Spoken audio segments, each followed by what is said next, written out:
നമസ്കാരം. മലയാളി വാർത്ത പ്ലസിലേക്ക് സ്വാഗതം. ഇറാനും അമേരിക്കയും തമ്മിലുള്ള സംഘർഷം മുറുകുകയാണ്. സ്വിറ്റ്സർലൻഡിൽ നടന്ന ചർച്ചകൾ പരാജയപ്പെട്ടു. അവിടെ ഒപ്പുവെച്ച സമാധാന ഉടമ്പടി പൂർണ്ണമായും റദ്ദാക്കിയതായി പ്രസിഡന്റ് ഡൊണാൾഡ് ട്രംപ് അറിയിച്ചു. ഒരു വിദേശ മാധ്യമത്തിന് നൽകിയ അഭിമുഖത്തിലാണ് ഡൊണാൾഡ് ട്രംപ് ഇക്കാര്യങ്ങൾ തുറന്നു പറഞ്ഞത്. സമാധാന ഉടമ്പടിയിലുള്ള കാര്യങ്ങളെല്ലാം റദ്ദായിരിക്കുന്നു. എന്നാൽ പുതിയ ചർച്ചകൾക്ക് അമേരിക്ക എപ്പോഴും വാതിൽ തുറന്നിട്ടിരിക്കുന്നു. പക്ഷേ ഒരു കാര്യം പറയാനുള്ളത്, തന്നെ ആക്രമിക്കാൻ, തന്നെ വകവരുത്താൻ ഇറാൻ നിരന്തരമായി ശ്രമിച്ചുകൊണ്ടിരിക്കുകയാണ്. അത്തരമൊരു ആക്രമണം നടക്കുകയോ തന്നെ ആക്രമിക്കുന്നതിൽ അല്ലെങ്കിൽ തന്നെ അവസാനിപ്പിക്കുന്നതിൽ ഇറാൻ വിജയിക്കുകയോ ചെയ്താൽ എന്ത് ചെയ്യണമെന്ന് താൻ തന്നെ അമേരിക്കൻ സൈന്യത്തിന് നിർദ്ദേശം നൽകിയിട്ടുണ്ട്. അടുത്ത മണിക്കൂറുകളിൽ ഇറാനിൽ എന്ത് നടക്കണമെന്ന് കൃത്യമായി അമേരിക്കൻ സൈന്യം വർക്കൗട്ട് ചെയ്തു വച്ചിട്ടുണ്ട്. അതുകൊണ്ട് തന്നെ അത്തരം ശ്രമങ്ങളിലേക്ക് വളരെ സൂക്ഷിച്ചു വേണം കടക്കാൻ എന്നൊക്കെയാണ് അമേരിക്കൻ പ്രസിഡന്റ് മുന്നറിയിപ്പ് നൽകിയിരിക്കുന്നത്. അതായത് ഇറാൻ നേരിട്ട് ഡൊണാൾഡ് ട്രംപിനെ ആക്രമിക്കാനും വകവരുത്താനും പദ്ധതിയിട്ടുവെന്ന് കഴിഞ്ഞ ദിവസം ഇസ്രായേലിൻ്റെ രഹസ്യാന്വേഷണ ഏജൻസിയായ മൊസാദ് അമേരിക്കൻ അധികൃതർക്ക് വിവരം നൽകിയിരുന്നു. അത് പൊതുവെ നടക്കുന്ന വധശ്രമങ്ങളല്ല, വളരെ കൃത്യമായി വളരെ സ്പെസിഫിക് ആയിട്ട് ഒരു വധശ്രമം നടന്നിട്ടുണ്ട്. ഇറാൻ നേരിട്ട് ട്രംപിനെ വധിക്കാൻ പദ്ധതിയിട്ടിരുന്നു. അത് മൊസാദ് ചോർത്തിക്കൊടുക്കുകയും അമേരിക്കൻ അധികൃതർ ട്രംപിനെ സുരക്ഷിതമാക്കുകയും ചെയ്തു എന്നാണ് കഴിഞ്ഞ ദിവസം വന്ന വാർത്തകൾ.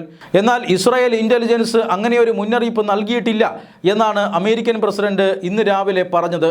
എന്തായാലും അത്തരമൊരു മുന്നറിയിപ്പ് ലഭിച്ചിട്ടുണ്ടെന്നും ആ മുന്നറിയിപ്പിൻ്റെ അടിസ്ഥാനത്തിലാണ് പ്രസിഡന്റ് ഡൊണാൾഡ് ട്രംപ് നാറ്റോ സഖ്യകക്ഷികളുടെ യോഗത്തിൽ പങ്കെടുക്കാൻ പോയപ്പോൾ തുർക്കിയിൽ വെച്ച് സംസാരിച്ചതെന്നും ഖത്തർ സമ്മാനിച്ച എയർഫോഴ്സ് 1 എന്ന തൻ്റെ പുതിയ വിമാനം അതെടുക്കാതെ പഴയ വിമാനത്തിൽ തന്നെ തുർക്കിയിലേക്ക് ഡൊണാൾഡ് ട്രംപ് യാത്രയായതും ഇതിൻ്റെ പശ്ചാത്തലത്തിലാണ്, അല്ലെങ്കിൽ അപകടം നടത്തിയിട്ടാണ് എന്നാണ് ലഭിക്കുന്ന സൂചന.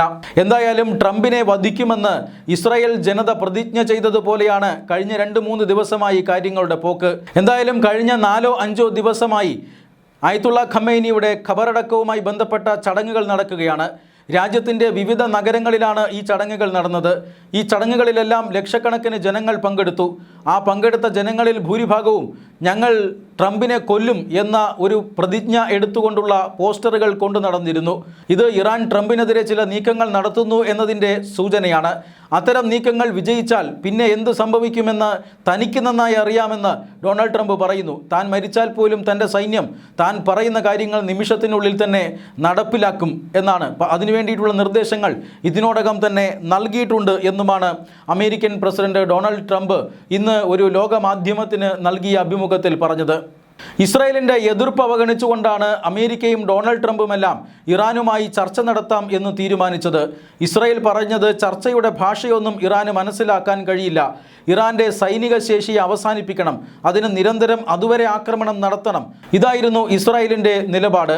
എന്നാൽ അമേരിക്ക ആ നിലപാട് തള്ളി.